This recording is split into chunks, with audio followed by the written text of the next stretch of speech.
2022 offered some great cinema. I watched 88 new films this year and loved most of them. I enjoyed Glass Onion, a great follow-up to Knives Out, a fun and wacky murder mystery that would make Agatha Christie proud. The Northman was an atmospheric fever dream that towed the line between mythical fantasy and Norse history realism.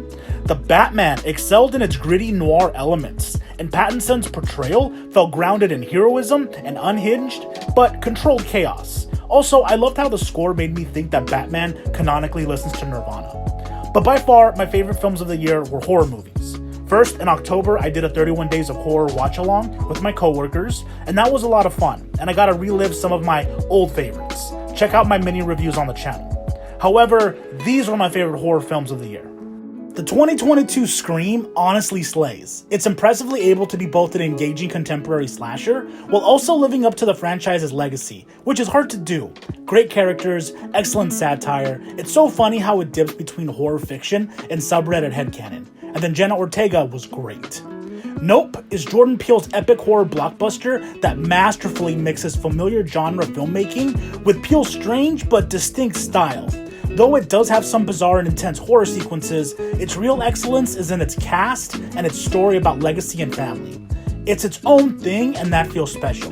Keke Palmer and Daniel Kaluuya are perfect on-screen siblings. Watcher is like It Follows if Micah Monroe's character followed back.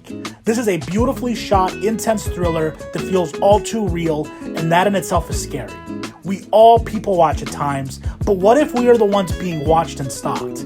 Monroe kills it in this. This is subtle, but very real horror. Prey is a legacy movie done right. A Predator prequel that returns to basics with a unique period setting and plenty of brutal violence. Amber Midthunder does not play, and her canine best friend was such a good boy. All coming-of-age movies should have the main character fight a predator in combat. And then Hellraiser is a pretty sweet reimagining of Clive Barker's original. The practical effects are gory and mesmerizing, dangerous, cold, and dark. It feels different enough while still respecting the original source material. Those Cenobites hit different. It was a lot better than I was expecting. Smile had no right to be as good as it actually was. Watching it in theaters was insane because of how loud and abrasive it was. The sound and visuals created a disorienting feeling that makes you sympathize with Rose's deteriorating mind. And then those last 10 minutes were a fucking ride. Great eldritch terror. Barbarian pulls no punches with its insanity.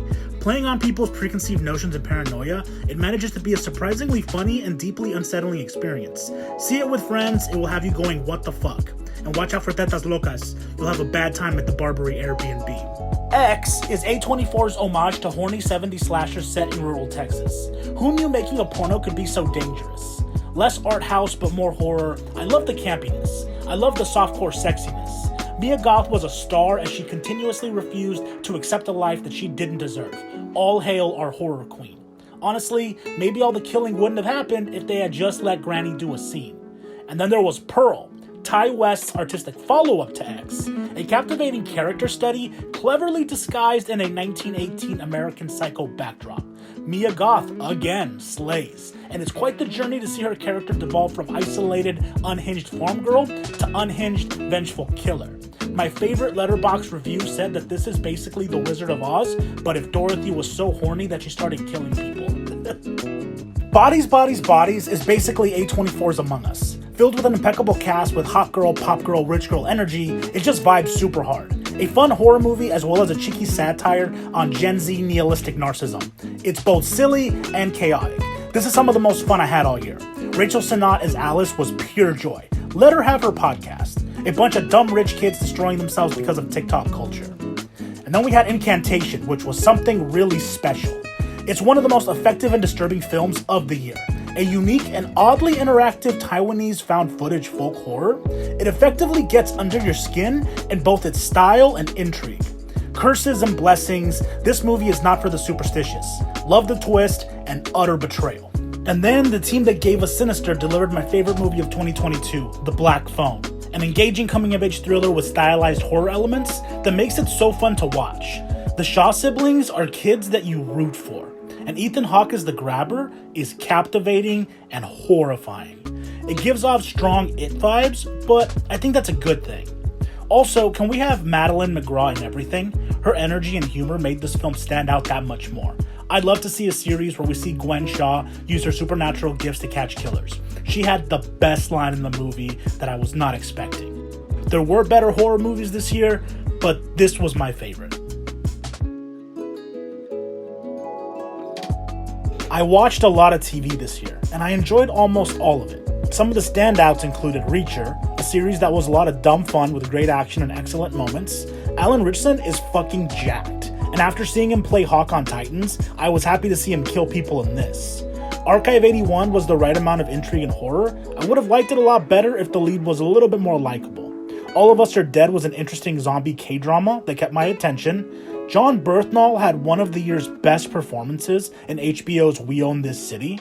And then Peacemaker was a great mix of 80s hair metal ballads and John Cena vulgarity.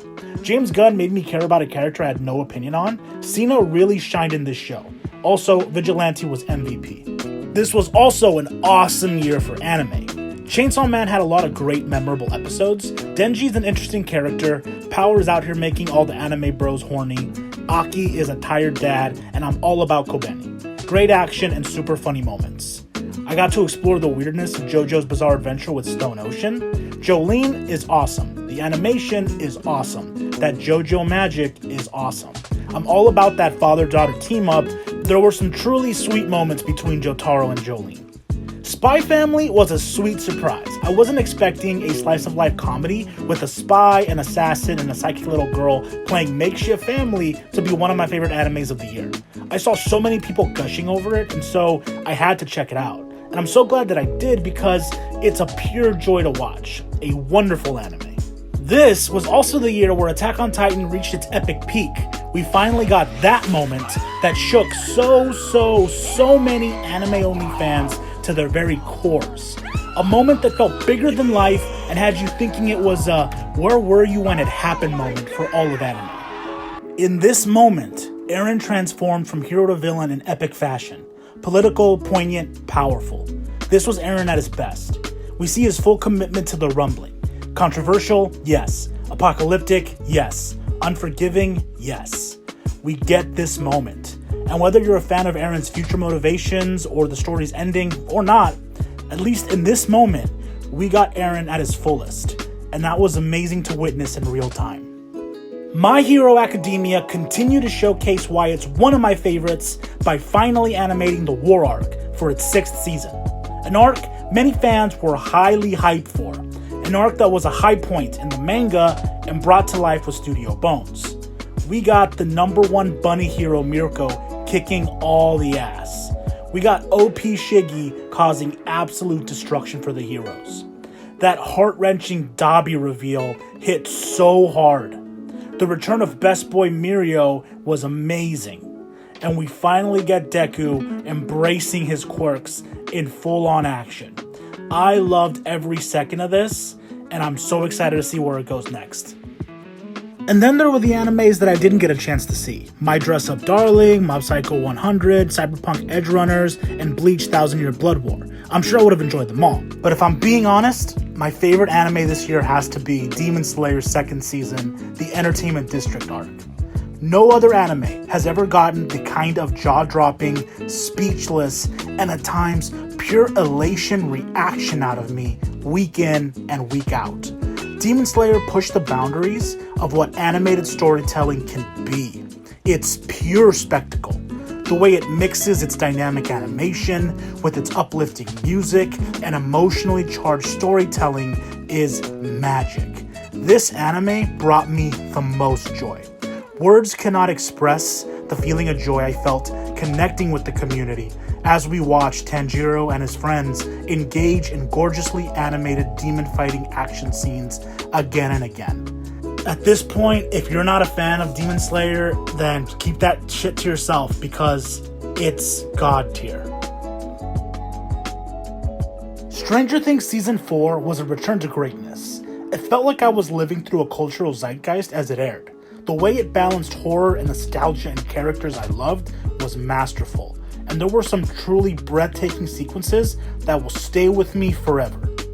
The Umbrella Academy's 3rd season was the best one yet, that continued to deliver wacky, dysfunctional family fun and chaos that I absolutely adored. I loved this cast. I die for this cast. Luther, Allison, Diego, Lila, Klaus, Five, Victor, New Ben, and now Sloan. Seeing these characters awkwardly learn to love and support each other is top-tier television. I loved it. And then there was Obi-Wan Kenobi, my favorite show of the year. Growing up with the Star Wars prequel series, this was everything I wanted for a follow-up to Obi-Wan and Anakin's stories. I already spoke about my love and nostalgia for the series in a separate video, please check it out, so I just wanted to quote my favorite praise for the show from Tumblr user Hate Anakin. This heartbreaking miniseries is the bridge between the beginning and the end, the fall and the rise, the tragedy and the hope. The two separate trilogies have finally become one. This epic 7-part tale of a father, his 2 children, and his brother, the love story of family. Obi-Wan Kenobi was a great show. There were many games that I should have played this year, and I know I would have loved the God of War sequel. I wanted to check out Elden Ring, I was super hyped for the Callisto Protocol, and I should have played Stray. But the only game that I played this year was Fortnite. From the tail end of the Resistance season to the current chapter, I've been playing pretty consistently, and it's just been a lot of fun. Originally, I downloaded the game so I could get the Chris and Jill skins from Resident Evil, but because they continue to not show up in the store, I ended up rocking the Obi-Wan Kenobi skin. There was something special about running around a map, learning everything, dying a bunch, shooting random IP characters, taking on Darth Vader, and just having mindless fun. For me, Fortnite wasn't about being competitive, it was more about just kind of putting yourself in the shoes of these crazy characters. And it really is crazy. When we got to the No Sweat Summer event, I spent basically all summer just playing as Unpeely, listening to Un Verano Sin Ti by Bad Bunny, and just shooting and getting better. Again, this was something fun where I could listen to music and do something where I kind of got to up my skills, meet new characters, connect, try to emote with cute little dances. But ultimately, again, it was something where I just enjoyed my time in the game. In fact, I am currently ripping and tearing through hundreds of players. That's right, my best friend Doom Guy came to Fortnite, and that's enough to keep me playing. I love Doom Eternal. This is just another way to engage with the IP. I might not be killing demons, but I can make whatever story I want. And that's the magic of the game. I can both shoot an MCU character point blank in the face with a thunder shotgun, or I can teach my fellow players how to Dougie. And that is the American dream. And then of course, we have so many anime characters in the game now. Deku from My Hero Academia ended the year. Deku is straight up smashing people in the name of America. Everyone's favorite broccoli boy with his adorable little All Might action figure is no-scoping his way through Fortnite Island. Something that I never thought I'd put to actual words. I live for the absolute state that Fortnite is in. The absolute chaos of it all. Endless characters dancing and shooting each other in a community that's able to seamlessly meme everything. It's strange, insane, unstoppable fun. I feel like Fortnite somehow just transcends gaming because anyone can play. There's something here for everyone, and there is so much to do with so many different characters. The magic of Fortnite isn't in its gameplay or in its story. It's not even in its 1 versus 1 or its battle royale model. It's the community engagement. Sometimes magic happens, connection happens in these virtual hangouts. The other day, I was playing as Ochako, and I randomly came across a Deku in a battle royale match. At first, he was surprised by my appearance, but loving the anime, I took a chance to engage by hitting the bear hug emote, and the player hugged me.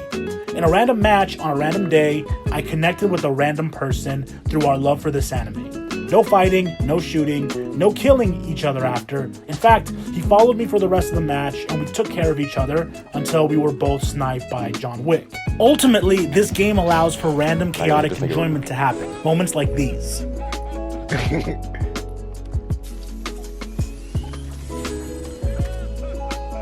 Oh yeah? Let me get dressed.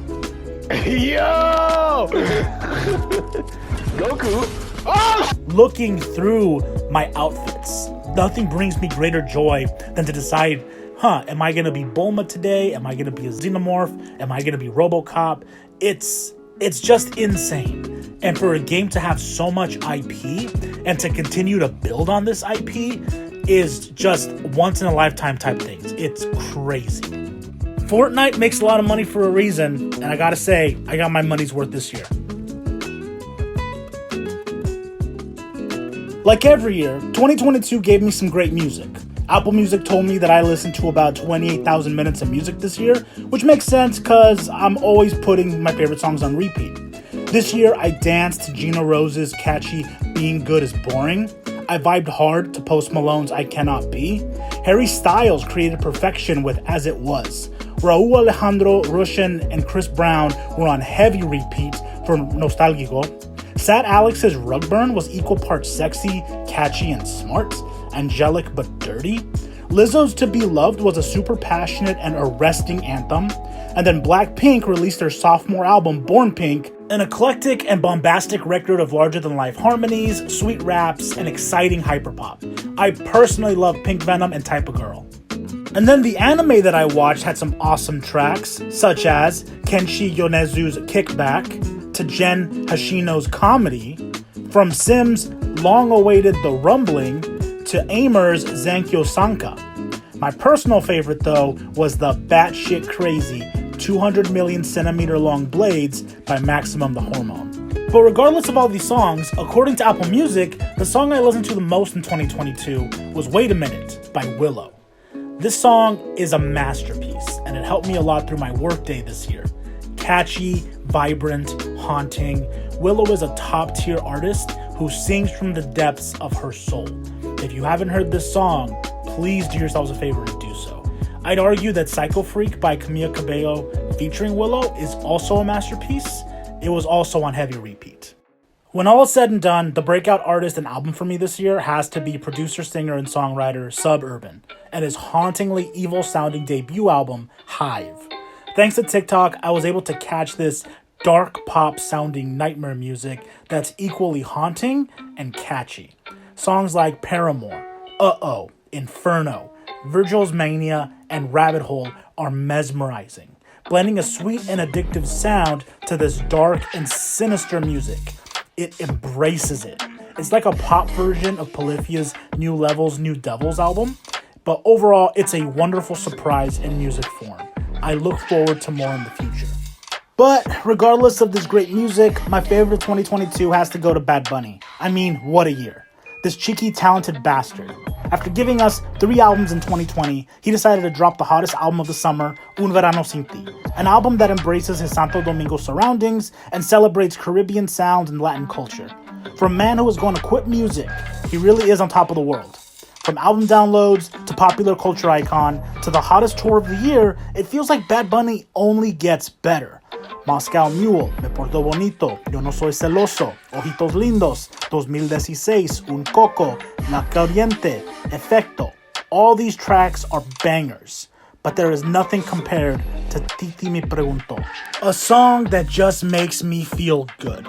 It's on heavy repeat. I was playing it all summer to the annoyment of my actual coworkers. Bad Bunny had a wonderful year. This is his year once again, and 2022 was awesome. I didn't get to read as many comics as I wanted to this year, but I did check out some good stuff. A huge shout out to @Stuff I Should Say on Twitter for helping me delve deeper into the history of Matt Murdock and his recommendations. I got to read The Man Without Fear, Born Again, and Last Rites for the first time, and I was absolutely endeared to the character and tragedy of Matt Murdock. And I now understand why people love him so much. Those are essential Daredevil stories. I also spent a good part of the year experiencing Tatsuki Fujimoto's Fire Punch manga. I wrote a whole video essay on it, so please check it out, but I will say that story fucked me up in a good way. As for comics that came out this year, I very much enjoyed the Immortal X-Men and X-Men Red titles. They felt important, well-written and well-executed with great in-world politics, engaging storytelling, and epic moments. Storm and Magneto were standouts. Ileana also had a glorious character glow-up in her fun Labors of Magic storyline. Emma Frost continued to be fabulous in both this year's Hellfire Gala and in her 3-issue Devil's Reign mini. I love her so much. Looking forward to her in 2023. My boy Cyclops had a hell of a year. If you were a Scott fan in 2022, you were eating good. Starting in January with X-Men number 7, Duggan wrote Scott as the legend that he is supposed to be. Through a beautiful 2-page splash, we are reminded as to why he is the X-Men. It is thematically resonating and visually sensational. We see him die for his values. We see him become Captain Krakoa. We see him live for his values. Later on in the year, he got to beat up Dr. Stasis in style with that smooth summer's charm. He got to dance with Emma at the Hellfire Gala. And then he got to lead a new team of X-Men and go on adventures with his favorite adopted daughter. During the Axe event, he was even judged worthy by the new Celestial, canonically proving that Cyclops was always right. Overall, it was just great to have a charismatic, confident, and shining standard of who Cyclops is fundamentally. Hickman brought back aspects of this since his X-Men run, but this year, I feel like we got the Scott that we all deserve, and I appreciate that. The Axe Judgment Day crossover event was a lot better than I thought it was going to be, so I had a better appreciation for the Eternals after reading Kieran Gillen's run. I very much enjoyed the DC Pride Tim Drake special. There were great Bat Family moments, and I especially liked Tim and Steph's supportive reconciliation. In fact, the Bat Family, like last year, continued to have a great year. Batgirls was fun. I am always down for more Cass and Steph. Steph also had some wonderful sibling bonding with Jason in his title. I hope to see him again in Batman real soon. Joshua Williamson continued to deliver great character moments for Damian in his Robin series. The series got so much better after last year's Lazarus Tournament arc, and whether it's his relationship with Flatline or in his fight against Deathstroke and Shadow War, I really liked how Williamson had Damian grow up before our eyes. We see him start to come to terms with the duality of his nature, both as heir to the demon and as son of the bat. We see him try to mend the relationships that make him whole. His relationships with Bruce, with Talia, with Raish. We even see him start to forgive himself for the death of Alfred. Though this is meant to be a fun coming-of-age character piece, Williamson cultivates something more personal and cathartic. It fleshes out Damian as his own man. I am so blessed that I got to read this. And then on top of that, I like what they're doing with Talia. I feel like this is the redemption of Talia after the character assassination we got from Morrison. Here we got her being the queen that she's supposed to be. She had some great moments this year. Dick Grayson had a phenomenal 2022. Tom Taylor continued to build on his outstanding Nightwing series. The Get Grayson storyline gave us some of the best moments of the year. The Titans going out of their way to protect Dick, a wonderful buddy cop team-up between him and his best friend Wally, and a sentimental and sweet older brother moment between him and John. All these moments reinforce the empathy, appreciation, and love the DC Universe has for Nightwing. The battle for Bloodhaven's heart finally gave us Nightwing's triumphant battle with Blockbuster. We see Dick take down the town's corrupt system, which was a feel-good moment, and we once again had some beautiful Dick-bad moments. I'm hoping this leads to future storylines and plot points that will continue to expand the Bat family. With the ongoing Power Vacuum arc, I have been enjoying new lore elements like Nightmite, but really, the magical Bitewing talking moment was so cute and so sweet. We also got to see a lot of him in the Batgirl's title, which did upset some people, and then a complete 180, we got one of the most jaw-dropping surprises of the year when Dick was revealed to be the Vampire King in DC vs. Vampires #6. From lovable hero to vampiric mastermind, of course Dick Grayson could play a stupidly sexy evil vampire. Who knew? But then, everything truly went full circle with Nightwing's heavy involvement in the DC Dark Crisis mega crossover event. A comic event that focused a lot on the importance of legacy in the DC universe. This was a truly epic and beautiful comic event, which was made that much better with its focus on Nightwing. Once again, showcasing why besides Superman, Nightwing is the hero all other heroes trust and respect. Nightwing really lived up to the mantle of the prodigal son this year, especially with a heavy assist from the MVP of Dark Crisis, John. John was an absolute hero in this event. I look forward to seeing what stories we get with these two next year. But if we're talking about the hell of a year that the Bat family had, I'd have to say that Chip Zdarsky's Batman Failsafe was my favorite comic story of the year. Zdarsky is able to balance an electric Batman story that takes some of my favorite Morrison parts and combines them with Tynion's foundation of family. It asks the question, can someone be a happy soldier? We get an introspective Batman fighting an internal battle of the mission and his child soldiers, almost reverting to old habits and failsafes to protect himself. But Zardaski has Bruce bravely fight back against his conflicts by accepting his newfound family. They are his sons and his daughters, not his child soldiers. On top of this, he also physically has to fight off a dope-ass robot of his design. The callbacks are fun Easter eggs, the cameos are magical, and the art is beautiful. Zardaski writes a well-informed and characteristically awesome Batman that has equal parts brooding, badassness, but is also surprisingly tender and gentle. This was a Batman story full of that Batman mystique we all love. I try to be a little bit more meticulous with my toy purchases this year, and there were a lot of cool things that I had. Ultimately, I ended up buying a lot more anime figures than I was expecting, but there was a couple of variety of different brands that were thrown in there. So overall, here are my favorite toys of 2022. McFarlane finally figured out how to make a good anime figure, and I was so happy it was Mirio. Got him at the beginning of the year, and the fact that this toy still brings me so much joy with his durable plastic, great attention to detail, and Lemillion charm is a testament to how good this figure is. The McFarlane Lex Luthor is imposing. He rocks his signature greens with his iconic power suit, and that scowl on his face is perfect Lex. This is a great toy to play with. And then McFarlane Toys made the first good Superboy Prime figure. The head sculpt is perfect, filled with attitude, and the colors mixed with his DC death metal attire are comic accurate.